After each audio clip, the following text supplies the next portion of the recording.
Thank you. Just a real privilege to be a part of this team all year long and to watch them just continue to achieve. You know, in a way prove people wrong, but at the same time it's just an inner belief, you know, that they belong. And it's one thing to say, you know, why not us? It's another thing to truly believe it. And this team has done that all year. So happy for them that they've earned this opportunity to compete in this tournament. As we're preparing, you know, we understand we've got some big challenges ahead, and it starts with Middle Tennessee, and it's an outstanding program, outstanding coach, a coach I've admired from a distance for a long time, and in a way, as we you know, look at them and get to learn about them, I think we share a lot of similar philosophies in our styles, and so we've got a big test ahead of us, and we're excited about it. Questions for our student athletes? Sydney, you mentioned at the beginning of the week, you said, I don't really know what this week's going to be like and what to expect. Now that you've kind of gone through the week and gotten to this point, just how is the preparation for this type of stage kind of compared to the rest of the season and that sort of thing? It's pretty much been like the rest of the season. We're treating this game as another game. You know, we don't want to psych ourselves out thinking about the NCAA tournament and overlooking anybody. Obviously, we're not going to overlook Middle Tennessee. They're a great program, and they've earned their way to be here. But we prepared the same way for this game, like every other game this season, and I'm just happy to be here. And it's almost game time. We have a few hours left of practice today, but we're going to keep preparing and get rest tonight, and then come tomorrow, we're going to be ready to take the floor. I'd like to ask both players, when did that inner belief that Coach just talked about, when did that kick in, and what led to that, would you say? I would say this season, Notre Dame was kind of a start of that. You know, at the beginning of the season, we kind of had that belief, we had our goals coming in, but I think we saw it solidify a bit more during the Notre Dame game, just seeing how we can compete with the highest caliber program in the nation, and that everything's just kind of been building from there. Coach, basically it's been 2 weeks from game to game. How's that extra week helped you, and what's that been like? Yeah, well, yeah, it's interesting. It's unique. It's almost like a bowl, right? Having that much time off. But two things. One, we've got an opportunity to catch our breath a little bit, which I think is good. Second, we've been able to work on us, you know, and we talk about, you know, segments in the year, and we've made it through the first 3 segments, and the 4th one is tournament time. And so going into the 4th segment, you know, we've learned a lot of lessons. We've had an opportunity to pause, catch our breath, work on things, and I think we're a better team for that. And you know, I love the way they've competed. We've had great practices, you know, and so I think we've just been walking that line of maintaining momentum that we've created all year, you know, and at the same time giving them rest, getting ready for this run. Ruth, you're a really good post player. Middle Tennessee has a really good post player in Ebony Rowe. When you watch them on film, what have you learned about Middle Tennessee in the post? And just talk about that matchup, what you're expecting tomorrow night. Well, definitely their offense is very post-centered. You know, they're looking to her almost every possession. So defense is going to be just huge for me and all the posts on our team this year, or this game, to, you know, work on shutting down and hopefully taking that away. What does it mean to you guys to lead Oregon State back to the tournament for the first time since '96? It's quite a drought for the school to be the first to do that in a while. Yeah, definitely. We worked hard to get here, and like Coach said, we've believed it all season. And it was a lot of work, but now that we're here, we're so happy, and we're just enjoying the ride.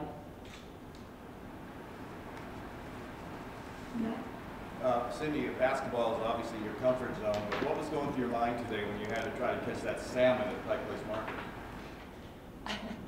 Luckily, one of the workers coached me up a bit beforehand, and he showed me the correct way to do it, and I just thought of being a crab and closing my hands at the right moment, and luckily I grabbed it out of the air, so I was really nervous that I was going to fall to the ground, but I caught it, so everything's okay. Very coachable. What comfort with this being a place you guys are used to, playing in this building and all that goes with that because of the new experience of the tournament itself, but in a location you're familiar with? Yeah, I think that definitely comes, you know, we've known success in this building, but kind of the building doesn't really matter when it comes down to it. You know, it's our game plan and our preparation that are really going to matter the most in this game. Anything else for the student athletes? There's been a lot written about how the program, you know, how far it's come from a few years back. guys were making your decision, was that at all a consideration, or was it already past that where you looked at this as just like any other program? For me, I definitely know I saw where it was headed, and I liked what I saw. I knew the potential that it had and just what the coaches were building here in the environment. And it's cool actually just this past year to finally see what I saw actually solidify and become real. I looked at it as another challenge to conquer, and I believed in all my teammates and all the coaching staff to get here, and I knew what their vision was, and I wanted to be a part of something special. And here we are, we're at the NCAA Tournament. Hopefully, next year we'll be here again, but like I said before, we're just enjoying the ride, and I'm so happy and proud of everyone that's here with us. All right, thank you, ladies. We'll let you go. Best of luck tomorrow. Keep Coach here for a few more questions. Down here in front. Coach, Will Boyd with the Daily News Journal in Murfreesboro. You mentioned it earlier, how you guys are kind of a mirror of what they like to do, and Coach Insel mentioned it when he was in there. Can you just elaborate on that a little bit more, like defensively, and how it's kind of a methodical approach for both teams? Yeah, I think if you were going to put a phrase on it, I think it'd be, or a term to it, it'd be conservative, aggressive conservative, I guess. I look at the numbers defensively especially, and they're what I value, and they're almost identical, to be honest, how many points we both give up, field goal percentage defense, and then offensively post-oriented, and that's what we've always tried to be. That's what my teams have been throughout my career, and so when I see him, we have 4 shooters around a post player, it looks very familiar to me, and if you watch us, you see that same thing quite a bit. And so both of us shoot the 3 well, we both space the floor very well, we both have a dominant inside presence, theirs is a senior, ours is a sophomore, and they're just a first-class program, you can tell, so have a lot of respect for them, and it's been fun getting to learn them. Larry? Coach, I know you've been over this territory a lot, but I'm going to ask from somebody who hasn't heard your answer. Can you just talk about the state of the program when you inherited it, and the journey to where you are today, and could you have ever envisioned that? Yeah, I mean, that's the story, this is what I envisioned, this is what I came from at a different level, but this is what I came from, and this is, what I've worked hard my whole career to achieve with whatever group I've coached. You want them to understand success, and you want them to buy into a system, and I didn't know how long that would take, certainly here, but I saw that as an opportunity, at that level I had gotten that program to the top, thought I'd be there for a long time, like I've said many times, thought I'd be there forever, to be honest, and then this opportunity was available, and the timing seemed right, and I think at my opening press conference, I just said the ultimate challenge, that's fun to me, why not, at a school that I love, in a place I love, so it was just rolling up the sleeves, finding the right people, and then just not listening to anybody outside, just having a belief, why not us, why can't we do this, let's build something that players, student athletes like these ones here want to be a part of, and to see it come together, it's been a grind. I'm not gonna, it might seem quick, it doesn't feel quick. It's been a hard 4 years to get here, and even this year was tough. This year, as great as it is now, it was a grind. November, December, getting a group to believe that they belong when they don't truly really know, so the leadership was coming a lot from the coaching staff.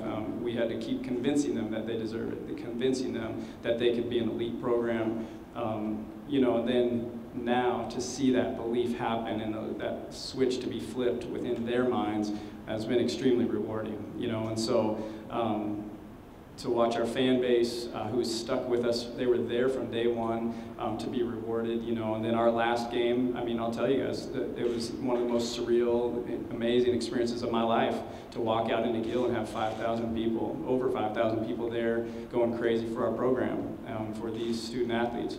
How does it get better than that? I was just, so it's been an incredible experience and extremely rewarding, and what I love is they are so hungry, now I don't really have to give a speech anymore, I might have to redirect this or that, and certainly coach X's and O's, but motivation is coming from the team now, which was not the case previously, and so it's been amazing. Follow-up. Is it true that you actually had to convince the athletic director to play that first year? No, we were playing. You know, there was, I'll be honest, there was a discussion. We had a discussion about whether or not we could. And my concern was, in that discussion, was just player safety. You know, we had one center, you know, and I'm like, and I had this vision of the Pac-10 at that time. You know, I didn't know. I came from D3, you know. I was worried for her. I'm like, well, what do we do if she gets hurt? You know, where are we going to go? And she's just going to be thrown to the wolves playing 40 minutes every night, like, you know, some players can. And, you know, fortunately we managed through it, you know. But we were recruiting, honestly, that year in December, post players. We recruited through the season. If we saw somebody tall on campus, we were working them out. And so it was really amazing. Right here. You talked a lot about obviously your postseason success, the D3 level. Now that you're sitting here, how has that helped you now? Like, what have you drawn from that experience? Maybe what have you changed for this type of stage? And just kind of how has that, you know, kind of developed for you? Yeah, there's more media. You know, that's, to be honest, that's it. There's more people and there's more media. You know, the Final Four experience at Division III level is this. It's identical to this. So I'm very grateful for that experience. You know, press conference before practice, all those things. And so previous to that, though, there's no press conferences anywhere, you know, before that. And so that weekend really gave me a vision into this exact thing. But sitting in our meeting today, you know, our coaches meeting, that we did that every year. I think we were in the tournament 7 times at George Fox, you know. So it's very similar, to be honest. And so it's just, you know, making it as normal as possible, minimizing all those distractions, and just doing the same thing you've done all year to get here. Courtesy. When did you feel that it started to turn for you this year? You kind of mentioned that there was a point where you felt you guys kind of pushed through it. You had the 3 straight losses to Notre Dame in the Bay Area trip. Is that kind of when you started, after that, when you started to feel like it started to sink together for you? Yeah, you know, we saw flashes though before that. At that point of the year, to be honest, I was almost frustrated that we weren't over the hump yet. We had been so close. You know, the Penn State-Florida game, Creighton was a bummer of a loss. Very good team, but we didn't play great that game. Got all the way back in and came up short. And then we won several games. Notre Dame certainly gave this group a ton of confidence for us to coach from. You know, it's like, remember, you did this against, you know, you can do this against, look what you did against Notre Dame, you know. So that gave us that. Stanford and Cal that weekend, or Cal-Stanford is how it worked. You know, we got beat by 2 very good teams. We played though with Cal, had a chance to win that game late before they pulled away at the end. And then USC, they flat beat us the first time down there. But the Cal game, or excuse me, the UCLA game was a really frustrating game. We had a chance to win and made just too many mistakes. So that belief was still happening, but they didn't still know what it took, how hard they had to play, how disciplined they needed to be down the stretch. And then I'm very grateful for the ASU game for weird reasons. One, you know, it was a loss that, of course, it was one of the hardest losses I've ever been a part of. We had the game won against a ranked team on their home floor. We're up 7 with 1:40. Sydney fouls out. We kind of melted down the stretch. I think more than anything, that game just made our team mad. And I thought that was the true turning point. It's like, enough of this. You know, we're getting this close. Certainly Jamie got hurt that game too. That focused some people and kind of changed our perspective where more people had to step up. But there was a different level of focus from that moment on. And so I think it was just a culmination of those events with success filtered in too. I mean, you know, we won several games through and several big games during that stretch too. But the ASU game was one where the team was just different when we got to practice that following week, and there was no looking back. I look at your roster, you have 1 senior, 1 junior. Their roster has 6 seniors, a couple of juniors. It's very much the opposite. Talk about that. Do you think that benefits your team, or does it hurt your team tomorrow night? Yeah, well, you know, experience is always important, you know, and this group, fortunately, you know, we're looking just 2 weeks ago to the championship game in the Pac-12 that we played in. It was very similar. There was so much riding on it. You know, it was an ESPN game. It was, you know, that provided the one experience that we hadn't had yet, championship level basketball. And so, you know, I'm grateful for that. That helped us grow up a lot. Our 2 weeks of practice have been really important and very good. I think because of that loss, it started, I don't know, gave us a good perspective, I think, where we've been very productive these 2 weeks. You know, I've coached a lot of teams, and I've coached both, but I've had a lot of success with young kids. I don't really know why. my national championship team had 10 true freshmen on it, no returning starters on that team, 1 senior. So I don't see that as a hindrance. I don't think our team has. We certainly haven't coached that way this year. I just see them as basketball players, you know, playing against more basketball players.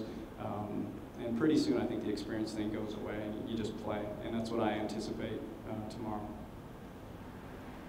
Anything else for Coach? All right. Oh, one more. All right. You watch Ebony Rowe on film, and you've said you played Notre Dame, obviously. Compare her to maybe some other post players that you played. Stanford, the girl at Stanford, her name I can't pronounce. Just where does she rank as far as post players? That's who I compare her to. That's the one, Shanae. You know, and that's what I see. And what I see in her is more than a basketball player. I see a leader. I love watching her. It's been fun all week watching her. You know, how she gets her team going. She's a galvanizing force. There's no secret that they have the record they have, and she's been in the tournament all 4 years. She's outstanding. But just the way she scores, the way she moves, she's such a great athlete. You know, she's a couple inches shorter. You know, and that's one difference between them. But she's in that same conversation of level of player. So very good player. All right. Thank you, Coach, and best of luck tomorrow. Thank you. My pleasure.